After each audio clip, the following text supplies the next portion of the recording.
Restant toutes deux sur une entrée en matière mi-figue mi-raisin en raison de nuls concédés respectivement face à Aix et Chambéry, Nantes et Créteil se retrouvent à la Trocardière pour un match toujours particulier pour le coach maison Thierry Anti, puisqu'il présida longtemps aux destinées des visiteurs. Pour autant, pas de cadeau prévu pour cet accueil en Loire-Atlantique et un début de match qui tourne à l'avantage des locaux qui s'en remettent au bras destructeur de Claire qui allume la défense depuis les 9 mètres. Le demi-centre est déjà bien chaud et on le reverra régulièrement dans ce match puisqu'il va scorer à 10 reprises. Le H pose de vrais problèmes aux Cristoliens qui butent sur Schultz. Le portier argentin revient en forme et réalise là l'un de ses 10 arrêts du soir. Et quand ce n'est pas lui, c'est sa défense qui met au supplice les Val-de-Marnais.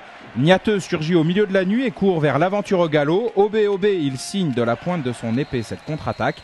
Et la marque est déjà de 13-5 à la 15e.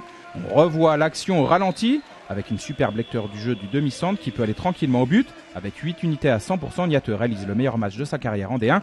Créteil ne peut en rester là et tente de se relancer. Malinovic est ici à la finition d'un contre joué à 6 contre 5, mais cela ne suffira pas au ciel et blanc pour rattraper leur retard. À la pause, ils accusent un débours de 6 longueurs sur leurs hôtes, 21-15.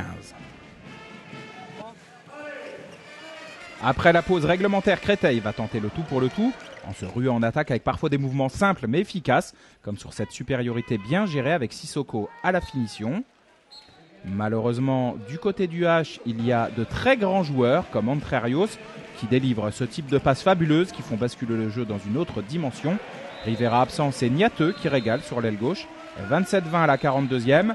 La fin de rencontre tournera à la démonstration pour les Nantais qui gèrent parfaitement leur avance et offrent encore du spectacle au public présent. Claire n'est même pas touché par la défense cristolienne et en profite. Score final 40-29 pour Nantes qui repasse dans le top 5 et reste invaincu avant d'aller à Chambéry. Créteil cale et doit vite se ressouder pour la réception d'Aix.